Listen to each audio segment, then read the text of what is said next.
ये कहानी है एक ऐसे रिचुअल की जो मरे हुए इंसानों को जिंदा कर सकता है, लेकिन इसके लिए 9 लोगों की बलि देनी होगी, वो भी एक खास पैटर्न में। इस मूवी का नाम है द नाइन्थ। फिल्म की शुरुआत एक खंडर से होती है जो कि बिल्कुल सुनसान होता है। यहाँ पर 3 लोग किसी खास चीज को ढूंढने के लिए यहाँ पर आए होते हैं, जिसमें एक हस्बैंड वाइफ और एक उनका फ्रेंड होता है, जिसमें हस्बैंड का नाम जेम्स होता है और उसकी वाइफ का नाम ओलिविया होता है। ये यहाँ पर एक किताब को ढूंढने के लिए आए होते हैं जिसका नाम होता है बुक ऑफ डार्कनेस, क्योंकि आज से कुछ टाइम पहले जेम्स अपनी बेटी को खो चुका है और शायद वो इस बुक की मदद से अपनी बेटी को जिंदा कर सकता है, और इसीलिए वो यहाँ पर आया होता है। ये एक तरह का प्राचीन टेम्पल होता है जिसका नाम होता है लॉर्ड ऑफ डार्कनेस। अब अंदर जाने पर इन्हें काफी खतरनाक रास्ता मिलता है, जिसे पार करते हुए ये एक खंडर की तरफ पहुंच जाते हैं जहां पर बहुत सारी डेड बॉडीज और उनकी हड्डियां पड़ी होती हैं। जिसके बाद जेम्स को वो बुक मिल जाती है और वहीं उसकी वाइफ ओलिविया को और उसके फ्रेंड को इस पहाड़ी के नीचे एक नदी दिखती है जो कि बहुत अजीब थी, क्योंकि उस पर बादल तैर रहे थे। पर जेम्स इन सब बातों को छोड़कर सिर्फ किताब में लगा होता है, और क्योंकि उनका दोस्त उन्हें डिस्टर्ब कर रहा था इसलिए जेम्स उसे शूट कर देता है। और अब जेम्स इस किताब को पढ़ना शुरू करता है। किताब में लिखी हुई लाइंस को फॉलो करते हुए वो अपनी वाइफ को वहीं पर लिटा देता है जहाँ पर से उसने किताब उठाई थी। और ओलिविया भी ठीक ऐसा ही करती है, क्योंकि वो भी चाहते कि उसकी बेटी जिंदा हो जाए। और अब जेम्स मंत्र पढ़ने लगता है, लेकिन जेम्स के मंत्र पढ़ते ही तबाही शुरू हो जाती है। ये पूरा शहर तबाह होना शुरू हो जाता है और ये जगह भी टूट कर गिरने लगती है। और तभी जेम्स के ऊपर एक बड़ा सा पत्थर आकर गिरता है, जिस कारण से वो हिल भी नहीं सकता था। इसलिए वो यहाँ पर अब अपनी वाइफ ओलिविया से कहता है कि इस किताब को लेकर यहाँ से चले जाओ। फिर सीन शिफ्ट होता है प्रेजेंट में, जहाँ पर ओलिविया एक सपने से उठती है और उस दिन के हादसे के बाद से उसे हमेशा डरावने सपने आते रहते हैं, और ना ही उसने उस किताब को उस दिन के बाद से देखा था, जबकि वो उस किताब को वहाँ से बाहर लेकर आ गई थी। और इसी बात का उसे सबसे बड़ा डर होता है कि वो किसी गलत हाथों में न पड़ जाए, क्योंकि किसी को मौत के दौर से वापस लाना इस दुनिया के नियमों के खिलाफ है। लेकिन इस बुक के जरिए कोई फिर से अपनी जिंदगी पा सकता है। जिसके बाद हम सरगे नाम के डिटेक्टिव को देखते हैं, जिसने अपना भेष बदल रखा होता है, क्योंकि वो एक किलर की तलाश में होता है जिसने 3 लड़कियों को बहुत अजीब तरीके से मार दिया होता है। पर डिटेक्टिव सरगे शहर के लोगों द्वारा पकड़े जाते हैं और अब लोग उन्हें यहाँ पर मारने ही वाले होते हैं कि तभी उसका दोस्त फियोडोर यहाँ पर पहुँच जाता है,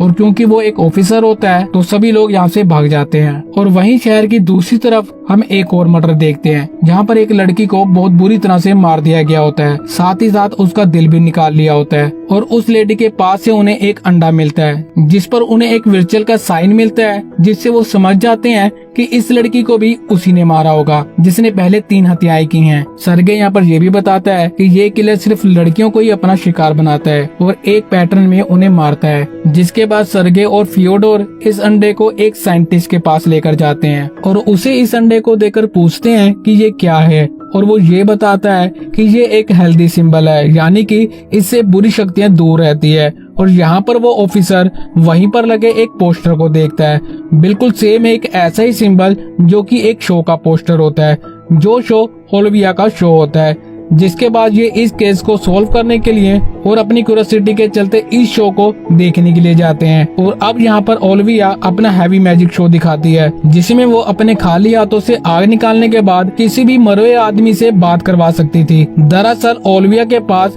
खास तरह की शक्तियाँ होती हैं, जिस कारण से वो आत्माओं से बात कर सकती थी। पर यहाँ ऑफिसर वेस्ली को और साइंटिस्ट को ये एक मजाक लगता है और वो दोनों यहाँ पर हंसने लगते हैं। और ओलिविया अपनी शक्तियों की मदद से उसी सिंबल को क्रिएट करती है, जिससे वो न्यू वर्ल्ड का वार ओपन कर देती है, जिसकी मदद से वहाँ पर उपस्थित सभी लोग अपनी फैमिली की आत्माओं को देख सकते थे। सरगे को भी यहाँ पर अपनी वाइफ की एक झलक दिखती है, पर बाहर आकर सरगे को विश्वास नहीं आता कि क्या ये सच था। और घर पर जाने के बाद वेस्ली किसी लेडी को बहुत सारे पैसे देते हैं और साथ ही साथ वो ये भी कहते हैं कि इस बारे वो किसी से ना कहे। और जैसे ही वो लेडी यहाँ से बाहर निकलती है, वो सीरियल किलर उसे पकड़ लेता है और उसे खींचकर एक तहखाने में ले जाता है, जहाँ पर हम उसी किताब को देखते हैं, जहाँ वो इसके विर्चुअल को फॉलो करते हुए किसी की बलि दे रहा है। और वहीं अगले दिन फियोडोर और सरगे को एक खास क्लू मिलता है कि किसी आदमी ने एक लाश को एक लकड़ी की बैलगाड़ी में जाते हुए देखा है, और उस आदमी को रास्ते के बारे में पता होता है कि वो लकड़ी की गाड़ी कहाँ गई है।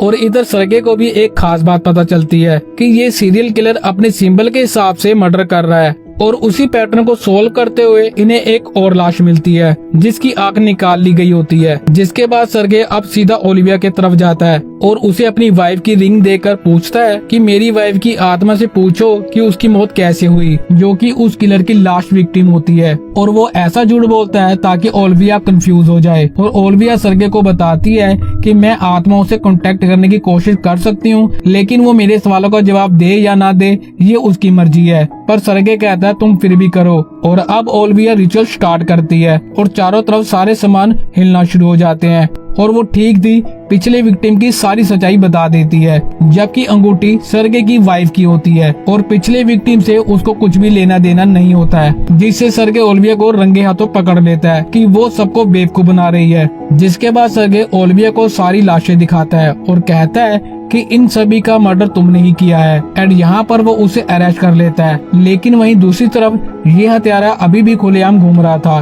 और वो यहाँ पर एक नई लड़की को डुबाकर अपना शिकार बना रहा था। और इस बात को ओलिविया अपनी शक्तियों से देख लेती है, जिसके बाद वो सरगे को सारी सच्चाई बता देती है और साथ ही साथ वो ये भी बता देती है कि मौत कहाँ पर हुई है। पर सरगे यहाँ पर उसकी एक भी नहीं सुनता और वो उसे यहाँ से जाने के लिए बोलता है। जिसके बाद ओलिविया अपनी शक्तियों की मदद से उस जगह पर पहुँच जाती है जहाँ पर उस सीरियल किलर ने उस लड़की को मारा होता है और वो ये सच्चाई सरगे के सामने भी लाती है, लेकिन सरगे को अभी भी विश्वास नहीं आता और वो इसमें ओलिविया का ही हाथ बताता है। पर इसी दौरान ओलिविया को एक दूसरी लड़की का विजन दिखता है जिसमें वो सीरियल किलर उसे मारने वाला है और यहाँ पर वो सीरियल किलर के हाथों पर एक स्नेक का टैटू देखती है। जिसके बाद ओलिविया उस टैटू को एक कांच पर बना देती है, जिसे देखकर ही फियोडोर कहता है मैंने इस टैटू को देखा है और मैं जानता हूँ कि वो आदमी कहाँ मिलेगा। जिसके बाद जल्दी से उस आदमी के पास पहुँच जाते हैं और उसे पकड़ लेते हैं। पर ये आदमी यहाँ पर बताता है कि वो सीरियल किलर नहीं है, ना ही उसने किसी को मारा है और साथ ही साथ वो ये भी बताता है कि उसने सीरियल किलर को देखा है किसी लड़की की लाश को ले जाते हुए।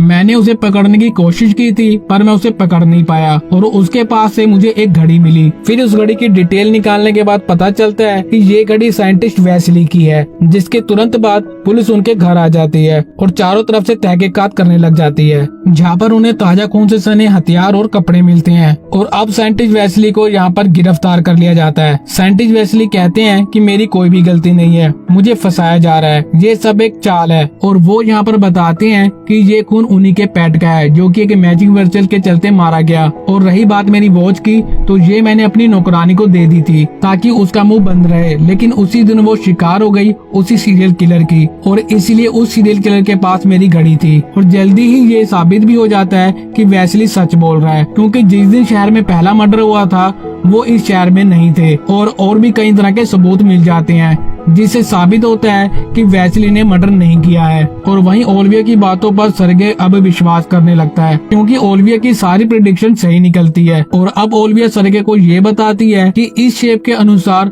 9 लड़कियों को मारेगा, जिससे कोई स्पेशल वर्चुअल पूरा होगा, जिसमें उस शेप के पांचों तरफ ऐसी डेथ होंगी, किसी का दिल निकाल लिया होगा, किसी की आंखें नहीं होंगी। और 5 डेथ के बाद छठी डेथ पानी में डुबोकर की जाएगी और 7वीं डेथ धरती में दफनाकर की जाएगी, 8वीं डेथ हवा में उड़ाकर की जाएगी और 9th डेथ आग में जलाकर की जाएगी। जिसके बाद धीरे धीरे ये दोनों काफी अच्छे दोस्त बन जाते हैं। और अब एक दिन ओलिविया अपने पास्ट के बारे में सरगे को बताने लगती है कि मेरा बचपन बहुत ही कठिनाइयों से भरा था। मेरी शक्तियों की वजह से मेरे घर वाले और आसपास रहने वाले मुझे चुड़ैल मानते थे और यहाँ तक कि खुद मेरे पिता भी यही मानते थे। जिसके बाद मैं उस जगह को वहाँ से छोड़कर चली गई और फिर मेरी मुलाकात हुई जेम्स से, जो पहले तो मेरे साथ बहुत अच्छे तरीके से रहता था, पर कुछ टाइम बाद वो हर रोज मुझे परेशान करता था। जिसके बाद सिर्फ मेरा सहारा मेरी बेटी थी, लेकिन जल्दी वो भी मर गई, जिससे मुझे बहुत दुख हुआ। लेकिन जेम्स तो जैसे पागल ही हो गया था। और अब सरगे ओलिविया को अपनी स्टोरी सुनाता है। वो बताता है कि जब उसकी वाइफ प्रेग्नेंट थी तो वो अपनी प्रेगनेंसी की लास्ट टाइम में बहुत ज्यादा कमजोर हो गई थी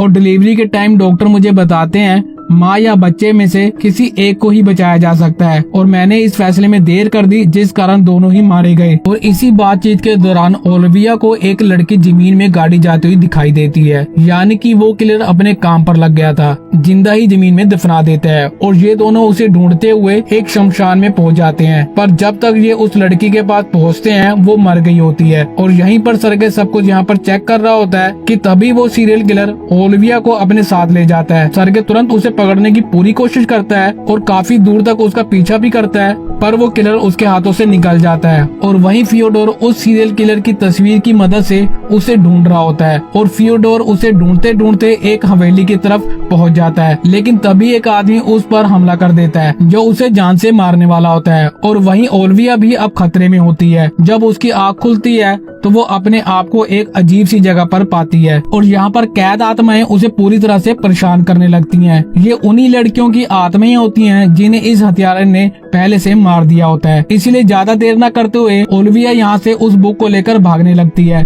और ये वही हवेली होती है जिस हवेली के बाद फियोडोर को पकड़ा गया था। और अब फियोडोर उस आदमी से अपना पीछा छुड़ाकर यहाँ पर आ जाता है और यहाँ पर वो किलर पर हमला कर देता है। और वहीं सरगे इन्हें हर जगह पर ढूंढ रहा होता है और जल्दी उसे एक लाश मिलती है जो कि उसके एक दोस्त की होती है, जिसे देखकर उसे बहुत गुस्सा आता है। ये बलि इस किलर ने हवा में दी होती है। जिसके बाद सरगे हवेली के अंदर जाता है जहाँ पर उसे एक लड़की की लाश और मिलती है और ये लड़की यहाँ पर जेम्स की लड़की होती है। जिसके बाद सरगे आसपास जांच करने लगता है और उसे वही बुक दिखती है जिसके अंदर आग में बलि देने का जिक्र होता है, यानी कि ये आखिरी बलि होगी। साथ ही साथ यहाँ पर वो जगह भी होती है जहाँ पर वो किलर ये आखिरी बलि देगा, जो कि शहर के बीचों बीच नए साल के दिन होगा। और सारी भीड़ के सामने ओलिविया को बांध दिया जाता है उसकी बलि देने के लिए। और अब यहाँ पर किलर का फेस रिवील होता है जो कि कोई और नहीं ओलिविया का ही हस्बैंड होता है। दरअसल वो उन पत्थरों के गिरने से नहीं मरा था, बल्कि थोड़ी देर बाद खुद वहाँ से बाहर निकल गया था। और अब सबके सामने वो ओलिविया की बलि देने लगता है, लेकिन सरगे तुरंत वहाँ पर आकर जेम्स को शूट कर देता है और चारों तरफ आग फैल जाती है जिसमें जेम्स खुद ही मारा जाता है और ये वर्चुअल पूरा हो जाता है और उसकी बेटी फिर से जिंदा हो जाती है। लेकिन अब भी ओलिविया इस आग में फंसी हुई होती है, पर एन मौके पर सरगे उसे बचा लेता है। और इसी के साथ यहाँ पर ये मूवी खत्म हो जाती है। तो दोस्तों ये थी द 9th मूवी की